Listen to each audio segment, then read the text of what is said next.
Sergei Prokofiev, Peter and the Wolf. And the students started studying this story in March, early March.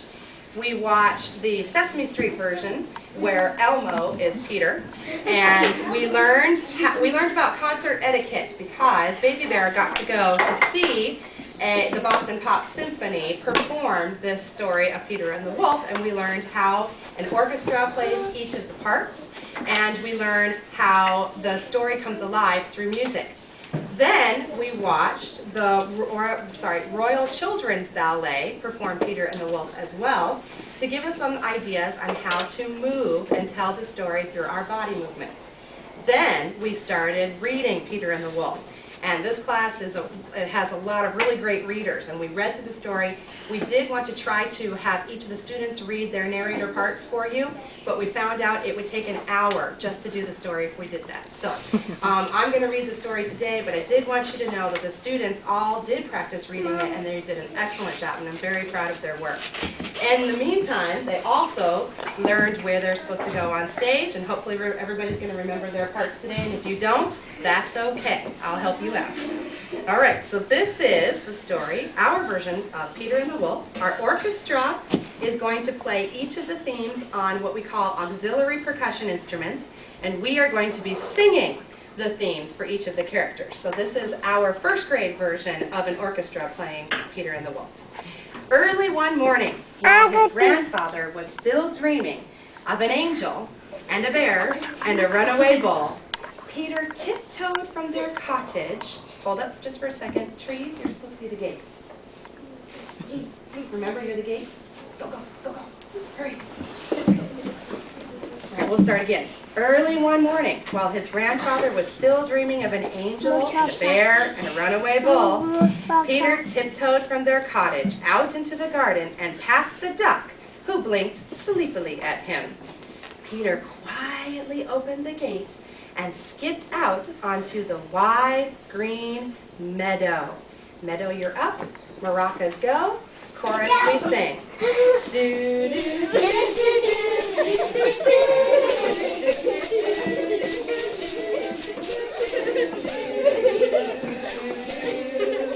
Now our wind whistle and our sand blocks for the sound of the meadow.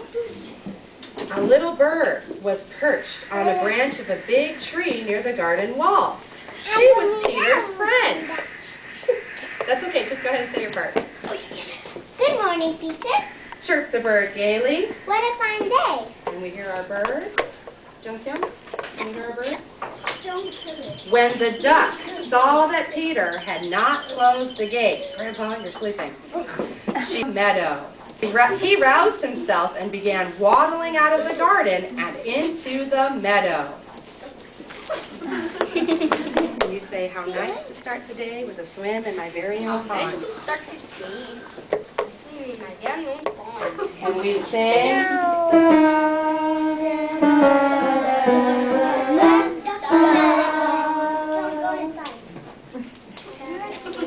And water, we're going to call water rain sticks. The little bird and the duck were friends, but sometimes they liked to tease each other. Today, the bird flew down onto the grass and said to the duck, What kind of a bird are you if you can't fly? The duck quacked back. What kind of a bird are you if you can't swim? And he splashed noisily into the pond. Noisy rain sticks. The two argued back and forth. The duck splashing and swimming in the pond, the bird fluttering and hopping along the pond's edge. And then we stop the water, and bird, you say, you can't fly? You can't fly. You twittered the bird. You can't swim. Quacked the duck. Is he your brother?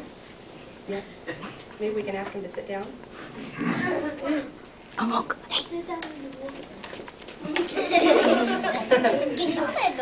You're sleeping, Grandpa. Suddenly, Peter, who was watching the duck and the bird argue, saw his cat sneaking through the tall grass. Say, oh, how I love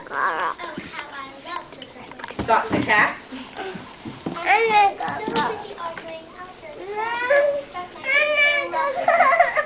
And we hear the cat. Do, do, do, do, do, do, do, do, do, do, do, do, do, do, do, do, Peter?